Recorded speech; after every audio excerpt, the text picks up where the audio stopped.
4 sanctuary cities are under federal investigation for their immigration policies. A letter sent to the mayors of Denver, Chicago, New York City, and Boston requesting all to testify on Capitol Hill next month. Well, Vox's Kaylee Schuyler joining us from Boston. And Kaylee, the letter says that the cities aren't following federal law. Now, an exclusive one-on-one conversation with Chicago Mayor Brandon Johnson. He calls President Trump's actions today unprecedented and the House investigation into sanctuary cities disingenuous. Our Chris Ty started by asking him about the House Oversight Committee's efforts to get Johnson and other sanctuary city mayors to turn over documents and testify before Congress. Why wouldn't you go to D.C.? Well, I've gone to D.C. multiple times. On this right? occasion. Well, because here's the thing. The people of Chicago want to have a far broader conversation in this moment. But this representative wants to have a very specific conversation with you and your colleagues. Well, I find that to be, disingenuous, quite frankly. When the people of Chicago say that they want affordability, that's why we're building more affordable homes. What do you make of reports that Representative Comer may compel you and your fellow mayors to come by way of subpoena? Well, again, the Trump administration has control over the House, the Senate, the judicial branch of government. This is really an incredible derelict of duty in this moment. Are you leaning towards going? I'm not quite sure if this is the forum in which that could take place.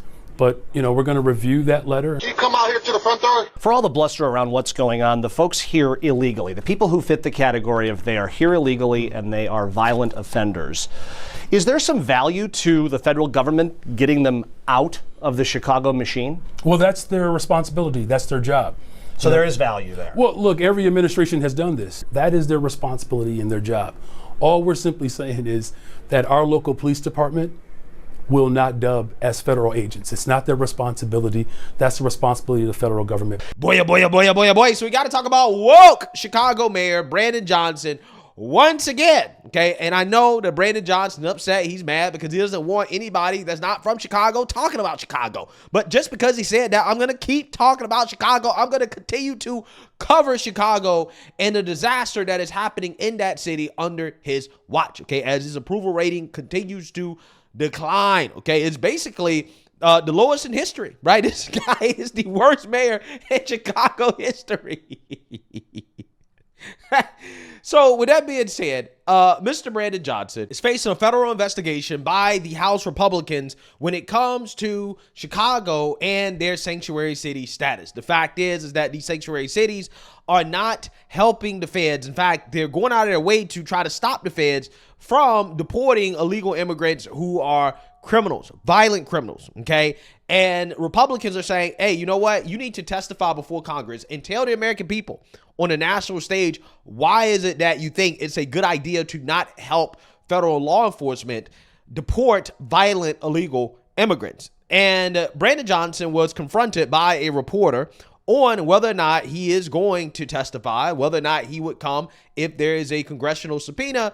And he essentially loses his mind and starts boohoo, whining and crying about reparations and talking about, I don't know, slavery and racism, right?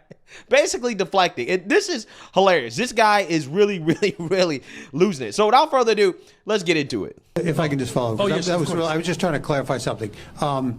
Yesterday, your corporation counsel was stepping in to address the issue about whether you'd go to Washington. When I reached out to the committee, I was told that the chairman of this committee, who wants you to testify about Sanctuary City, expects you to be there, and if not, they will use whatever means they have available, including subpoena power, to require you, to compel you to be there. Will you go voluntarily, or will they have to be forced to compel you?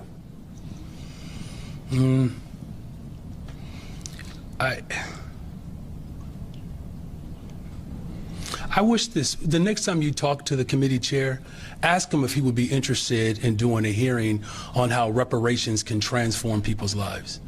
Just ask him, but here's what I'm getting at. This oversight committee, of all the things that they want to have sight over, they should look at the White House right now. That White House is being ran in one of the most raggedy forms of government that I've ever seen. If anybody is questioning whether or not what our country would look like had the Confederacy won, there should be no question now. Wow, incredible stuff. You can't can't make this stuff up. You just can't make this stuff up. What a deflection. First and foremost, this man is talking about how the House should have a hearing on reparations, something that is not relevant to the question that was asked at all. But unlike having a hearing on why is it that you're allowing illegal immigrant criminals to have asylum in your city, okay, to hide from law enforcement, talking about reparations is a waste of time, right? If Congress had a hearing on reparations, it would be a waste of time because there's zero chance that a Republican presidency, a Republican House, a Republican Congress would ever pass reparations. So it's a waste of time. And there's also a zero chance that a Democrat administration after the Republicans will pass reparations. It's not happening at the national level. It's not happening at the state level. And yes, I already know the race hustlers will boo-hoo, whine, and cry. The Amazing Bottom and all the others, they'll be like, the black conservatives said that reparations is a waste of time. He don't read any history books. He don't know his history. Well, listen, here's the thing.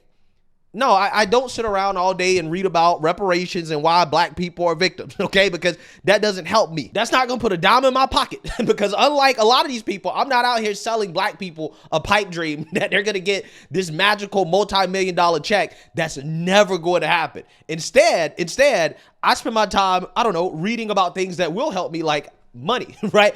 You know, things that actually will help me, build wealth and, I don't know, get my own reparations, right? Not have to beg the government and wait for the government to give me this magical check that I'm never going to get.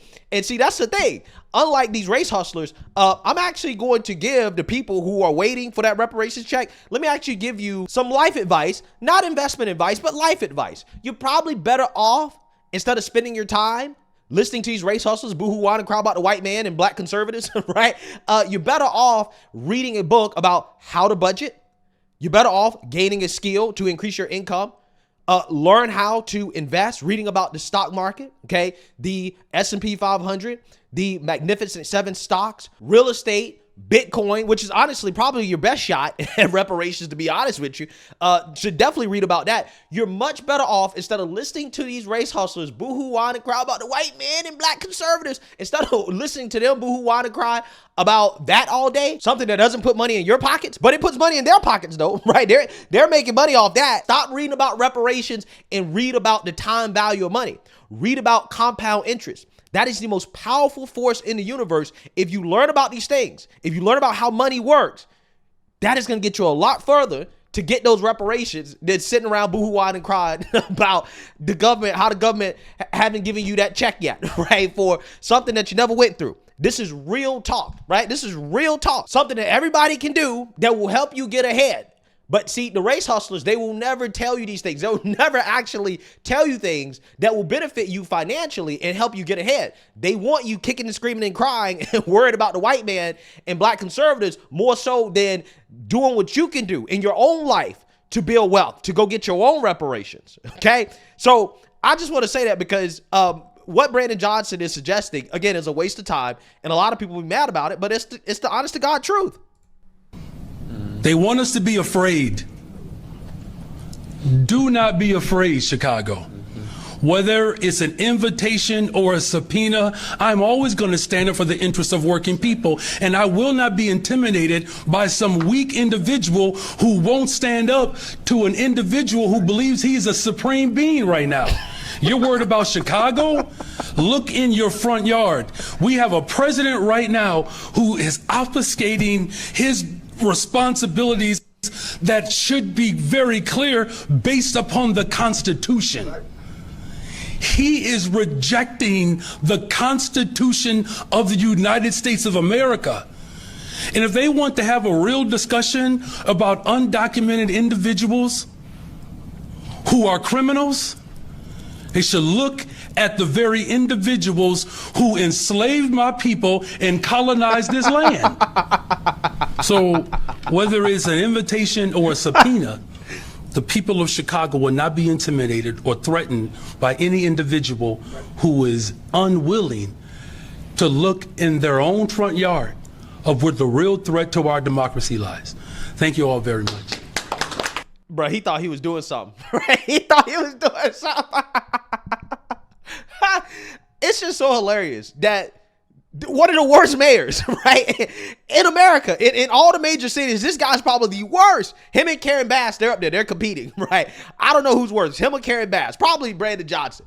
But this dude has one of the lowest approval ratings, and he's talking about how the federal government is being run. Hilarious. Clearly, this guy's priorities are out of line, which again is why he was talking about reparations, right? Rather than, his sanctuary city policies. Okay. Priorities completely out of line. Meanwhile, this guy is being accused of more corruption, right? Apparently, this guy has been accepting hundreds of valuable gifts that have not been properly reported by the mayor's office. In fact, they have blocked access for people to actually inspect and to see exactly what's going on, right? These gifts that Brandon Johnson is hiding improperly. An investigation finds Chicago's mayor is not following the rules for gifts he's been given. Yeah, the Office of the Inspector General tried to get details but was denied.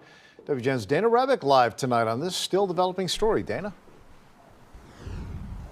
Well, Mayor Brandon Johnson calls the OIG's investigation misguided. He told us that he has never seen this so-called gift room inside City Hall. The Inspector General says when these items are not logged properly, it leaves a lot of looming questions as to where they are coming from and the intention behind them.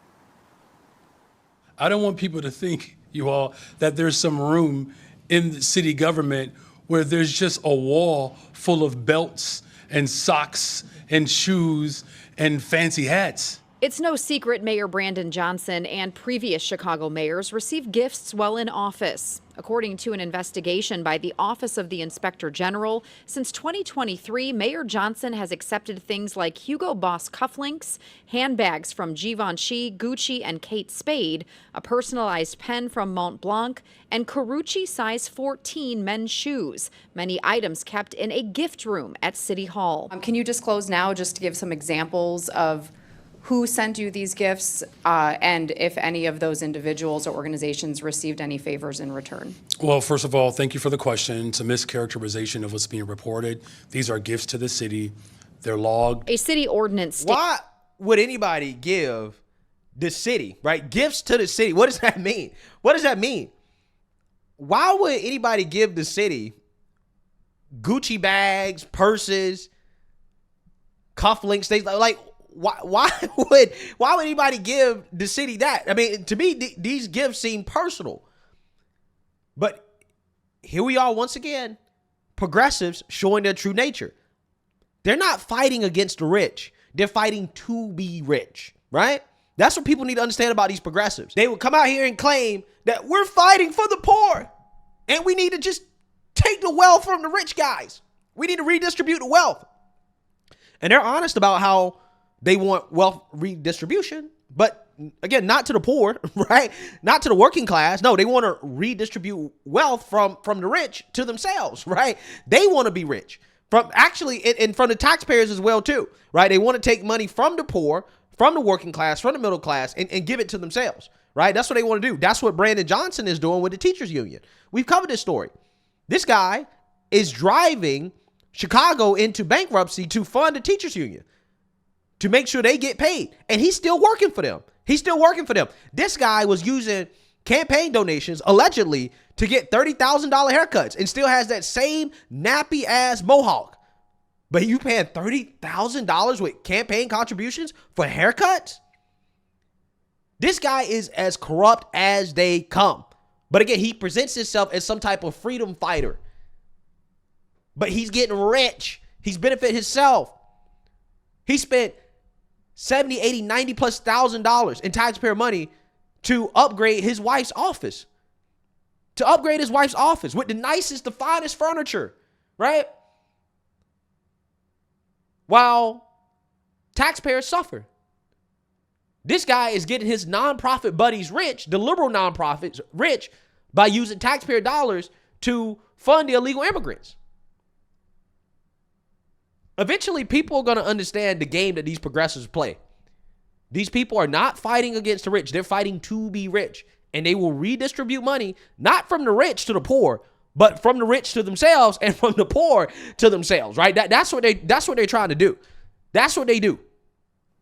states that gifts received must be reported to the Board of Ethics and the city's comptroller, but an unwritten arrangement dating back to Mayor Eugene Sawyer, who was in office in the late 1980s, did away with that process. Instead, since then, gifts accepted on behalf of the city were not reported in this way, but rather logged in a book available for public viewing on the 5th floor of City Hall. We went to the 5th floor in a covert capacity and we asked to see the logbook. We were told we couldn't see the logbook and that we should submit a FOIA request. We submitted a FOIA request. The mayor's office denied it. The OIG says it was denied access to the gift room, then sending an official letter requesting a detailed list. It found from February 2022 until the end of her term, former Mayor Lori Lightfoot received 144 gifts, nearly 75% of which had an unknown location. Mayor Johnson has received 236 gifts. Only 12% did not list where they were being kept. The OIG found it was unknown who sent almost 70% of all the gifts. It's atrocious that we don't know every single person who gave a gift, and it would also be helpful to have context. Why were they getting a meeting with the mayor? And maybe what were they asking for in that meeting if they were asking for something? And we'll make sure that our team gives you the access that you need so that you can see the gifts that are given to the city, not to me. Right. The OIG says if these items were not kept in this gift room, they were listed as being in the kitchen or upstairs. They did give a couple examples of who sent some of these gifts. There was a U.S. soccer jersey sent from Nike and also a set of AirPods from the U.S. Conference of Mayors. We also reached out to former Mayor Lori Lightfoot. Her spokesperson said that during her administration, she followed all guidelines when it comes to receiving gifts. Reporting live, Dana Rebick, WGN News. Thank you, Dana. Yeah. So you seen that, you heard that. Again, this guy is as corrupt as they come. I'm hoping that he does have to testify. He should answer to the American people in regards to why is it that you feel the need to stop ICE or to prevent ICE or to make it harder for ICE, the federal government, to enforce our immigration laws. Why are you protecting violent illegal immigrants? He definitely should answer some questions. And he'll boo-hoo, whine, and call racism all he wants, but that's not going to protect him. That's not going to protect him at the end of the day. Okay? This guy, again, he's one of the worst mayors I've ever seen. Tiffany Hinyard, the only mayor I can think of worse than him. But again, this is what happens when you vote based off skin color and race, right? This is what you get every single time. Eventually, people will learn. They will learn. But let me know what you guys think. Make sure you like, comment, and subscribe. Most importantly, share a Black conservative perspective. Peace.